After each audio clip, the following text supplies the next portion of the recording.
I already know how you train abs, because 95% of people do it the exact same broken way. Same exercises, same form. Since gym class in middle school, thousands of reps, year after year, and the belly fat is still there. You're not lazy. You're just doing 5 specific things wrong. Fix them and your abs training becomes 3 times more effective. But first, I need to destroy a lie you've been told your whole life. Everyone believes of exercises burn belly fat. They don't.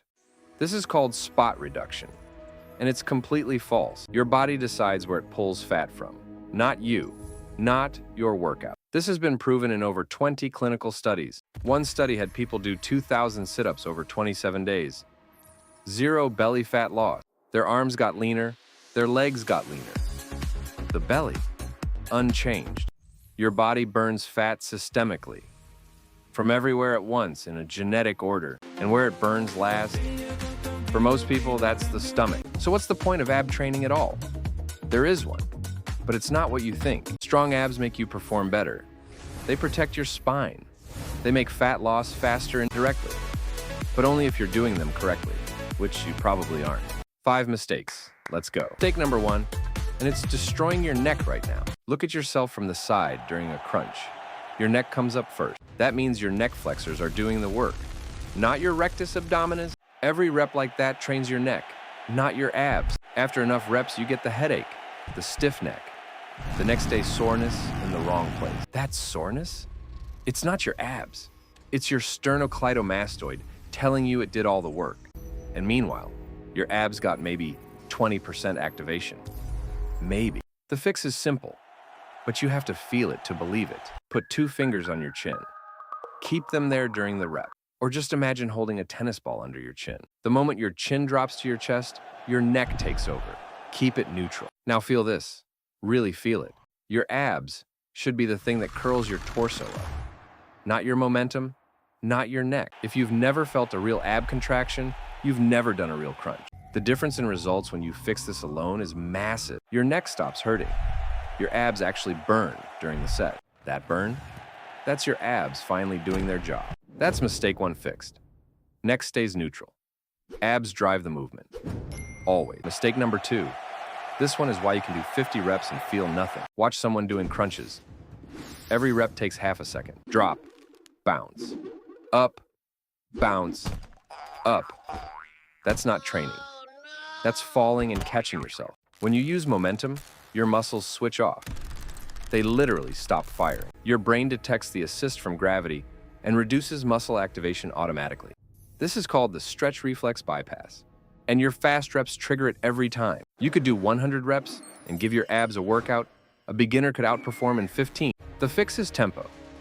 3 seconds down. 1 second pause, 2 seconds up. 3 seconds down means you control the descent. You fight gravity the whole way. That eccentric phase? That's where most muscle damage and growth happens. The pause at the bottom removes elastic energy from the equation. No bounce, no spring, just your abs pulling you up from 0. Try 15 reps at 3-1-2 tempo right now. Then tell me you feel nothing. Your abs will be shaking by rep 10. Not because you're weak, because they're finally working. Quality over quantity, always. 10 real reps destroy 50 fast ones. Slow the rep down and you just turned your ab workout into something that actually builds muscle. And muscle underneath the fat is what eventually makes abs visible. Slow down. 2 mistakes fixed, 3 more to go. Mistake 3. You're leaving the hardest 2 inches of every rep on the floor. Most people crunch up to about 30 degrees.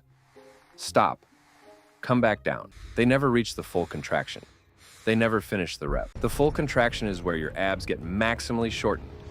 That's where the real work happens. Think of a bicep curl. Stopping at 30 degrees would be insane. You'd never accept that for arms.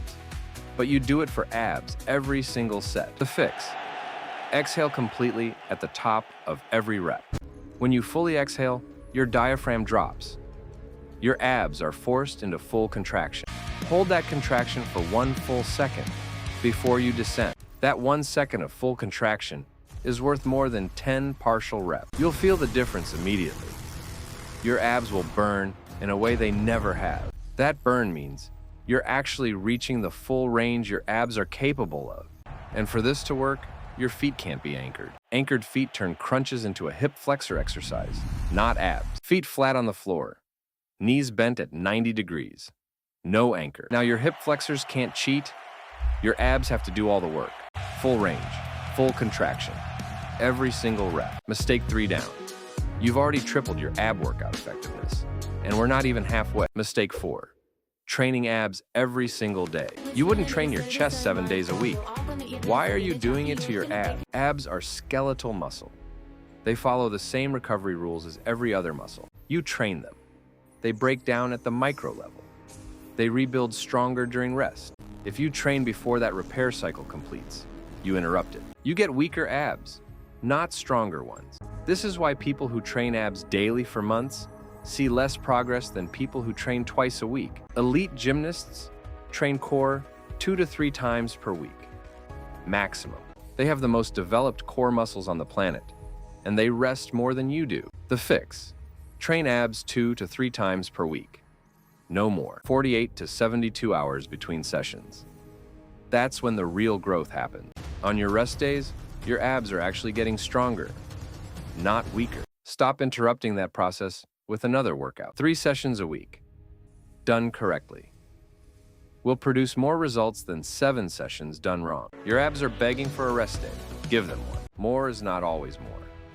Sometimes more is just more damage. 2 to 3 times a week. Hard, correct. Enough rest between. That's the formula. Mistake 4 fixed. 1 left. And this last one might be the most important. Mistake 5. You're choosing the least effective ab exercises that exist. The crunch, the classic, the one everyone does. It is objectively the weakest ab exercise. Your abs work against a tiny range of gravity loading during a crunch. The peak load is at maybe 30 degrees of flexion. After that, gravity helps you. Compare that to a hanging leg raise. Your abs are working against gravity through the full range of motion. No weak zone. And because your legs add load, your abs have to work significantly harder. The cable crunch. Another exercise crunches can't compete with. With cable crunches, you can add progressive overload. Just like every other muscle, you can add 5 kilos to your cable crunch every few weeks. You can't do that with a bodyweight crunch. Progressive overload is how every muscle grows. Abs are no different. Ab wheel rollout. Possibly the hardest ab exercise you can do with no equipment. At full extension, your abs are stretched while under load. That combination is brutal. That's a completely different stimulus than what crunches can ever provide. The plank. You know this one.